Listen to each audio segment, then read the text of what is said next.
Sunday afternoon on-demand storm tracker forecast. I'm Chief Meteorologist Mike Hurd. Taking a look at our ICAM, not nearly as much wildfire smoke coming off the Bridger Hills fire today.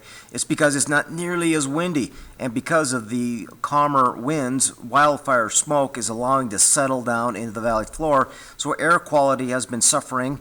You definitely notice it out there. We're in that moderate to unhealthy for sensitive group range. Some areas are still seeing winds around 15 to 20 miles per hour and occasionally up to around 30 mph around Livingston. So you still got to be very, very careful with everything you do out of doors. We have a lot of resources fighting fires. What we don't need are new fire starts. High pressure is retreating. That's allowing this storm system to dive into the Great Lakes, but the tail end of this cold front is going to also dive towards the south and west, and that will be impacting our region in about 24 hours.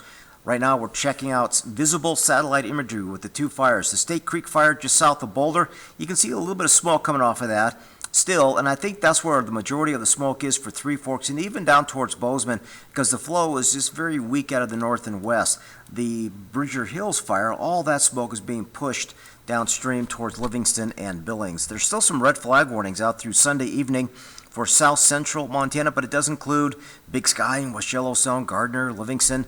It's because it's hot, dry, and windy in these areas. So fire conditions are still ripe for new fire starts across this region, but basically across the entire area. So even though we're not all included in a warning, we need to be vigilant with everything we do outdoors. All right, pattern change. We've been talking about this for days. Winter weather advisory is up.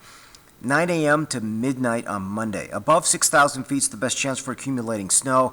Snow totals will vary from about 1 to 4 inches, and some of our higher mountain peaks could be looking at 6 to 12 inches of snow. All of that should be melting off later in the week, but what I'm more excited about in our forecast modeling is increasing valley rain and mountain snow. So that should greatly help reduce these fires, or at least slow them down, because some of our forecast models are trying to put a quarter to half an inch plus in some of our lower valleys, like around Bozeman and Livingston, for example. But you got to take this with a grain of salt, because don't take this literally. This is just showing us where we expect to see the best chance for moderate rainfall and lesser impacts, but definitely areas east of the divide from Butte to Bozeman to Billings were favored for some much needed precipitation. Let's hope it happens. We definitely need it. So valley rain and mountain snow, that should slow the fires down greatly, but will it be a season-ending event? I don't think so. I really don't think so, because after the storm moves out, it'll be back to warm and dry weather, and fire danger will be increasing. But in the short term, we got some relief on the way for tomorrow. Butte, cool, wet, and windy.